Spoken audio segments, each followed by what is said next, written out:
जो कुछ कागज मंगाए थे तो कागज जमा किया और कुछ बातें साहब लोग ने पूछे तो उसका जवाब दिया और कुछ कागज बचा है उसको और कुछ दिन का समय मांगाऊंगा और दूंगा। इस संपत्ति का ब्यौरा भी पूछा गया था आपसे, क्या कुछ जानकारी दी आपने अपने ओर से? संपत्ति का ब्यौरा मेरा परिवार का मेरा बेटी का, मेरा पत्नी का मयाला बेटा तो उनका दिया। अभी बड़ा बेटा का बहू का देना है। ये पूछताछ चल रही थी तो आपके साथ सहयोग हुआ? कोई बात बदतमीजी नहीं हुआ, आराम से मतलब चाय ना सकती मेरे पूछ रहे थे, मैं चाय तो पीता नहीं, इसलिए कोई परेशानी नहीं। ये कांग्रेस नेताओं ने लगातार प्रताड़ित करने का आरोप लगाया था, आपकी ओर से क्या कहेंगे? क्या कि किसी और का नाम ले, कोई और इसमें शामिल है, ऐसा कुछ भी कहा गया क्या? ये बातें अंदर कोई भी बात हुआ अभी सार्वजनिक करना अच्छा नहीं है। कानून को कानून जैसा ही मानना है, तो क्योंकि कानून को मानने वाला कांग्रेस पार्टी का मैं मेंबर हूँ तो उसको बोलना ठीक नहीं है। लेकिन ये जानबूझ के भारतीय जनता पार्टी ने मेरे को विधानसभा में इस समय 4 दिन का विधानसभा में बस्तर के गरीब लोगों का आवाज, एनएमडीसी बैलाडीला, जब एक बार बस्तर जल रहा था, सलवा जुड़ों के समय भी मैं लड़ाई लड़ा, हजारों आदिवासी तेलंगाना आंध्रा भगाए। उसी प्रकार अभी बस्तर सुरक्षित नहीं है। मैं एक तो गरीब व्यक्ति हूँ, आदिवासी आदमी हूँ, तो आदिवासी गरीब लोग से लिए मेरे को एक मध्य में कानून है, संविधान है, विधानसभा में उठाना, चाहे रोड हो, पुल पुलिया हो, गलत हो रहा है, गाड़ी कमाई का पैसा है। तो उसी के बाद नाराज होकर भारतीय जनता पार्टी में मेरे को प्रसन्न करने के उद्देश्य से ये जो लफड़ा चल रहा है, मेरा पूरा तरह से आरोप है इस सरकार के कारण, भारतीय जनता पार्टी के कारण ये मेरे को परेशान किया जा रहा है। लेकिन मैं एक गरीब आदमी हूँ और गरीब व्यक्ति हूँ, तो इसका लड़ाई अंतिम तक लड़ूंगा और आवाज जब तक जिंदा रहेगी बस्तर के गरीब लोगों के लिए लड़ूंगा। और उसके मैं एक ईडी वाले से छोटा सा सवाल कर रहा था, मैं तो घोटाला हुआ बोल के पता नहीं, मैं घोटाला कबूल कर नहीं रहा हूं। लेकिन अब मीडिया जांच हो रहा है, कुछ लोग अधिकारी अंदर है, लेकिन उन्हीं लोग आप लोग उस आधार पर जांच कर रहे हो। ये दारू नकली 2 नंबर दारू बेचा है, लेकिन अधिकारी घर में थोड़ी बनता था दारू। अधिकारी जो 3 कंपनी है दारू बनाने वाला, उनके ऊपर कार्रवाई क्यों नहीं हुआ? बना तो होगा, अगर आप लोग के हिसाब, मेरे हिसाब से तो नहीं है, आपके जांच के हिसाब से तो बना है, तो वो दारू दुकान वाले बनाए ना, हाँ, वो कंपनी वाला बना है, उनके ऊपर जांच करो। ये बीजेपी में शामिल होने का कोई ऑफर आपको मिला क्या? क्योंकि हमेशा बोलते हैं अधिकारी लोग दबाव बनाते बीजेपी में। ये बातें मेरे से नहीं हुआ है और मेरे उन लोग जानते हैं कि मरेगा जिएगा, लेकिन कांग्रेस पार्टी में ऐसा दबाव में आएगा नहीं, इसलिए शायद मेरे को कोई नहीं बोला। क्या ये सवाल जवाब नहीं है आपके ऊपर, इतनी बड़ी कार्रवाई करवाई जा रही है जो विधानसभा में आपने?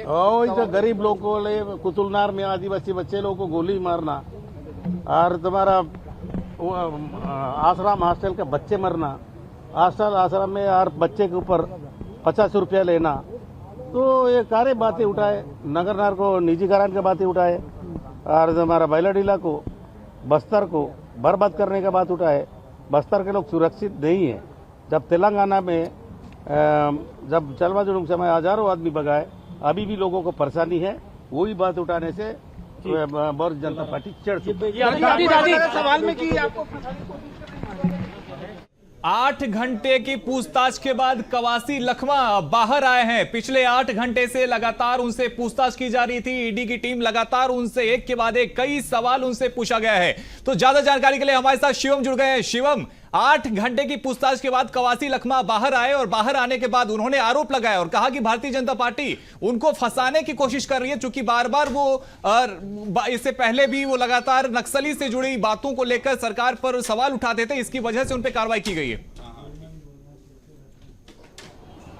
जी बिल्कुल, देखिए लगभग लंबी जो 11 बजे से पूछताछ चल रही थी, उसके बाद अभी 7:30 बजे कवासी लखमा जो है ईडी दफ्तर से बाहर निकले हैं और जो पूरी पूछताछ हुई है उसको लेकर के कवासी लखमा ने ये कहा है कि कुछ दस्तावेज समन्स में मुझसे मांगे गए थे और पूछताछ में मांगे गए थे, वो दस्तावेज मैंने दे दिए हैं, लेकिन कुछ कागज़ अभी भी मैंने पेश नहीं किया है, जिसको लेकर के मैं फिर से अगले कुछ दिनों में उन कागज़ों को पेश करूंगा। लेकिन उन्होंने गंभीर बात कही है कि जो वो आदिवासी एक नेता हैं, एक गरीब नेता है, उनको फंसाने की जो साजिश है वो बीजेपी कर रही है। इस पूरे शराब घोटाले में उनका नाम घसीटा जा रहा है और उन्होंने एक चीज़ का और संकेत दिया है कि ईडी की अगर जांच आगे चलेगी तो उसको लेकर के जब भी इन्हें पूछताछ के लिए बुलाया जाएगा, उन्हें जानकारी लेने के लिए बुलाया जाएगा, तो वो पूरी जांच में सहयोग करने के लिए तैयार हैं। हालांकि जब उनसे ये सवाल किया गया कि अंदर क्या किस तरीके के सवाल जवाब हुए और क्या पूछताछ हुई है, तो उन्होंने इस चीज़ को कहा कि अभी बंद कमरे में जो बात हुई है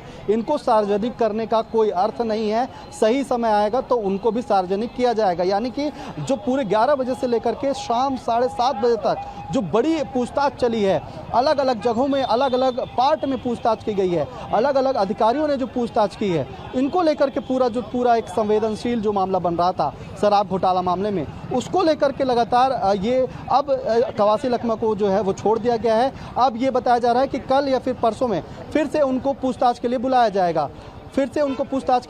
और इस चीज़ को लेकर के एक बड़ी जो वो है उनके बेटे भी अब वो हैं बाहर निकल चुके हैं। मैं उनसे बात करने की कोशिश करूंगा, जो वो उनसे किस तरीके की पूछताछ हुई है इस बारे में भी जो है पूरी जानकारी वो मीडिया को दे रहे हैं और उनसे ही सीधे सुनते हैं कि किस तरीके की चीज़ें। बिल्कुल शिवा, किसी का नाम लेने की कोशिश कीजिए और किसी का नाम लीजिए या कोई और नहीं, कोई दबाव बनाया गया, कोई परेशानी? क्या क्या सवाल जवाब हुए सर आप लोगों से? सवाल क्या सवाल कुछ ऐसा संपत्ति से जुड़े हुए थे या घोटाले से जुड़े हुए थे, किस तरह के सवाल? किसी चीज को लेकर धमकी दी गई क्या? किसी चीज को लेकर के धमकी दी गई क्या? राजनीति है तो राजनीतिक प्रकरण में फंसाया जा रहा है, ऐसा कुछ है क्या?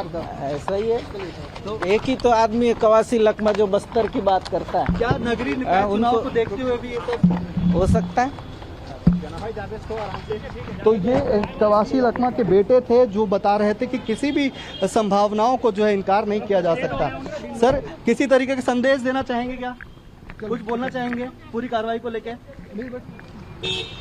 तो ये हरीश कवासी थे जो ये बता रहे थे कि जो कार्रवाई हुई वो कवासी लखमा एकमात्र बस्तर के एक आदिवासी नेता है जो टारगेट में बीजेपी के रहते हैं। और इसी चीज़ को लेकर के कवासी लखमा ने भी पहले ये बयान दिया है कि जो वो आदिवासी नेता है, आदिवासियों के लिए जो हक की आवाज़ वो उठाते रहे हैं, उसको लेकर के पूरी कार्रवाई हुई है। जी बिल्कुल, बहुत शुक्रिया शिवा आपका हमारे साथ में जुड़ने के लिए और इस तमाम अपडेट के लिए।